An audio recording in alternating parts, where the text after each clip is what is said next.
لوگ اپنے ہاتھوں میں پیسہ لے کے بیٹھے اور وہ انویسٹمنٹ کرنا چاہتے ہیں اس ملک کے اندر اس سینیریو اور ریٹ کیا مانگ رہے ہیں لیس دین 5 سینٹ. لیکن جو آئل مافیا ہے جو گیس مافیا ہے وہ اس طرح پالیسی کو کنورٹ ہونے نہیں دے. 21ویں اور 22ویں گریڈ میں کوئی انجینئر نہیں ہے اس ملک کے اندر. یہ جو پالیسی سازی ساری کی ساری ہو رہی ہے وہ سارے 21ویں اور 22ویں گریڈ پہ. اسلام آباد ایئرپورٹ کا 36 بلین روپیز کا سٹارٹ ہوا ہے PC1 105 بلین پہ کلوز ہوا ہے. نیلم جیلم آپ کا 80 بلین سے شروع ہوا ہے 500 بلین پہ کلوز ہو رہا ہے. جو سرکل ڈیٹ 1.5 ٹریلین پہ پچھلی گورنمنٹ چھوڑ کے گئی ہے 200 ارب کا اس میں اور اضافہ ہو گیا. سو یہ بات میں زور دے کے کہہ رہا ہوں کہ آپ یہ نظام کمپیٹنٹ انجینئرس کے حوالے کریں, پھر وہ آپ کو سیونگ کر کے دیں گے کہ آپ کی پروجیکٹس کی ٹائم لائن کیا ہے, کتنی ٹائم لائن میں پروجیکٹ ہوگا, کتنے پیسے میں مکمل ہوگا اور which is the best solution for the country. اب ملک کے پاس پیسہ نہیں ہے, لوگ آپ کو دینے کو تیار ہیں آپ کے ڈیم بنانے کے لیے, آپ ان سے لینے دیں. آپ نے مہمد ڈیم کے اندر کلاوز رکھی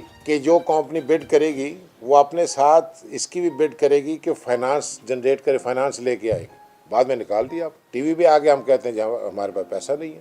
اگر پیسہ تھا تو پھر یہ پیسہ باہر سے آ رہا تھا اس کو آنے دینا چاہیے. اسی طریقے سے بادشاہ ڈیم کی جو بات کر رہے ہیں یہ ایک بزنس پروجیکٹ ہے, اس کو خدا کے لیے as a business viable project بنایا جائے اور آپ کریں, آپ دیں ٹینڈر دے کے دیکھیں, لوگ آئیں گے آپ کے پاس, انویسٹرز آئیں گے لے کے یہاں پہ اس ڈیم کو بنانے کے لیے, پاور ہاؤسز کو بنانے کے لیے. تو یہ فیصلے جب آپ نان انجینئر کے ہاتھ سے کرائیں گے وہ یہ فیصلے نہیں کر سکتے, اس میں اتنی ہمت سکت نہیں. اس وقت 60,000 انجینئر بے روزگار ہے آپ کے ملک کے اندر, 12,000 ویکینسیاں آپ کے پاس پڑی ہیں, آپ فل نہیں کر رہے.